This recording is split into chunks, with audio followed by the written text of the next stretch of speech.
Assalamualaikum warahmatullahi wabarakatuh.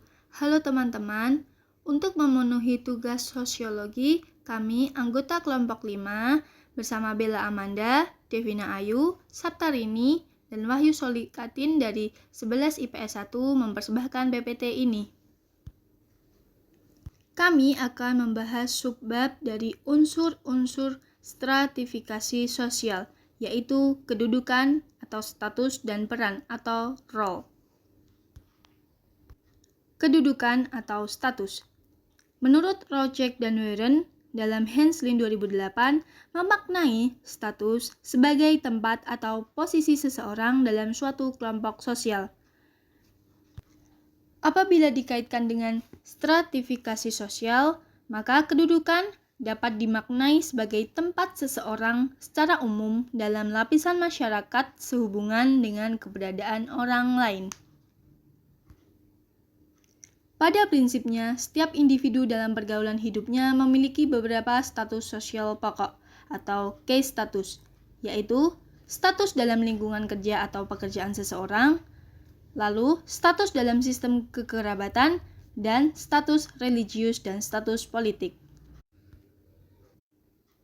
Kedudukan menurut cara memerolehnya terbagi atas 3 macam. 1. Ascribe status, 2. Achieve status, 3. Assign status.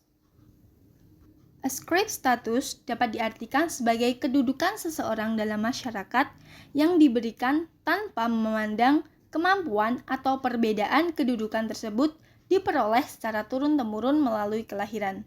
Contohnya, status sebagai keturunan bangsawan.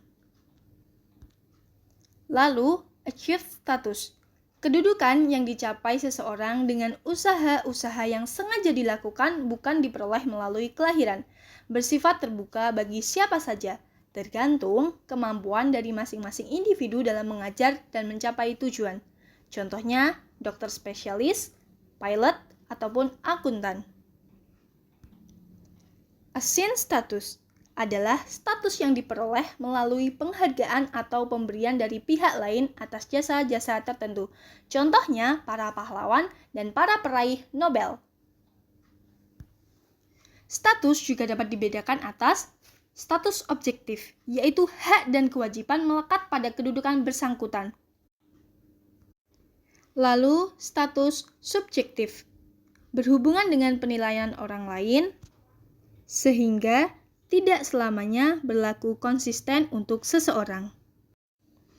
Karena adanya kedudukan tersebut, tak jarang terjadi konflik status, yakni kebingungan untuk memilih peran yang harus dijalankan dari sekian banyak status yang dimiliki. Nah, pengelompokan konflik status yaitu 1. Konflik status individual yang dirasakan oleh orang yang bersangkutan dalam batinnya sendiri. 2. Konflik status antar kelompok terjadi antara kelompok yang satu dengan yang lain. 3. Konflik status antar individu terjadi antara individu yang satu dengan individu yang lain. Untuk mengukur status seseorang secara spesifik dapat dilihat dari hal 1. Jabatan atau pekerjaan, 2. Pendidikan dan luasnya ilmu pengetahuan, 3. Kekayaan, 4. Faktor politik, dan 5. Keturunan. Selanjutnya, peran atau role merupakan aspek yang dinamis dari kedudukan status. Apabila seseorang telah menjalankan hak dan kewajiban sesuai dengan kedudukannya, maka ia telah melaksanakan suatu peran. Suatu status pasti memiliki sejumlah peran yang melekat padanya, sedangkan peran tidak mungkin ada tanpa status. Maka dapat digarisbawahi jika status dan peran tidak dapat dipisahkan satu sama lain. Hal penting yang harus diperhatikan mengenai peran menurut Sukanto. 1. Peran-peran tertentu harus dilaksanakan apabila struktur masyarakat hendak dipertahankan kelangsungannya. 2. Peran-peran selayaknya dilekatkan pada individu yang oleh masyarakat dianggap mampu untuk melaksanakannya. 3. Dalam masyarakat terkadang ditemui individu yang tak sanggup melaksanakan perannya sebagaimana yang diharapkan karena adanya pengorbanan yang besar. 4. Apabila semua individu mampu melaksanakan perannya, terkadang belum tentu masyarakat akan dapat memberikan peluang yang seimbang. Menurut Levinson, peran mencakup 3 hal. 1. Peran meliputi norma-norma yang dihubungkan dengan posisi atau tempat seseorang dalam masyarakat. 2.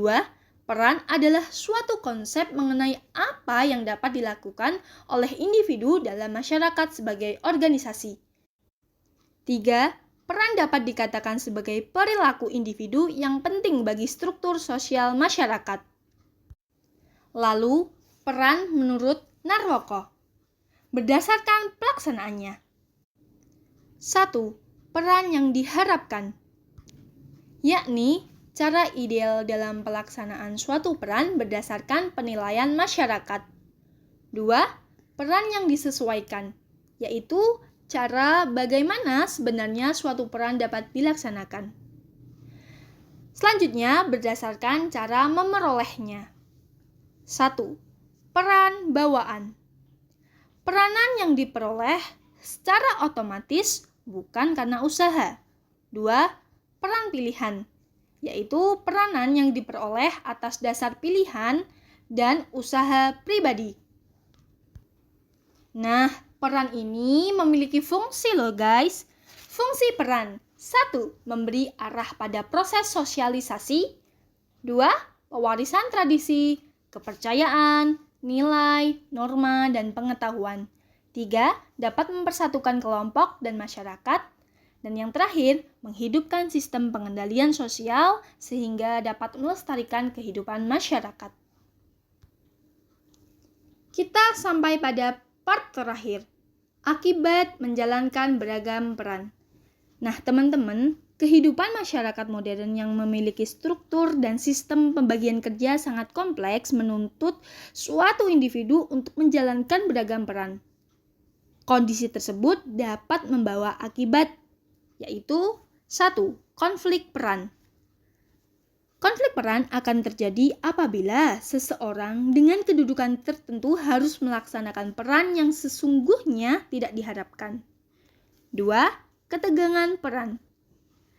Nah, ketegangan peran akan terjadi jika seseorang mengalami kesulitan melakukan peran karena adanya ketidaksesuaian antara kewajiban-kewajiban yang harus diembannya dan tujuan peran itu sendiri.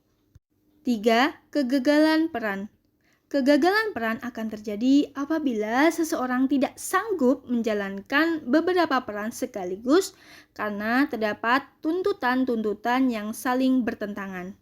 Dan yang terakhir, kesenjangan peran. Kesenjangan peran akan terjadi jika seseorang harus menjalankan peran yang tidak sesuai minat ataupun prioritas hidupnya sehingga ia seringkali merasa tertekan. Nah, teman-teman, itulah penjelasan dari status dan peran dari kelompok kami. Mohon maaf ya apabila banyak kekurangan dari informasi tersebut. Semoga ilmu dari kami bisa menambah pengetahuan kita bersama. Sekian, wassalamualaikum warahmatullahi wabarakatuh.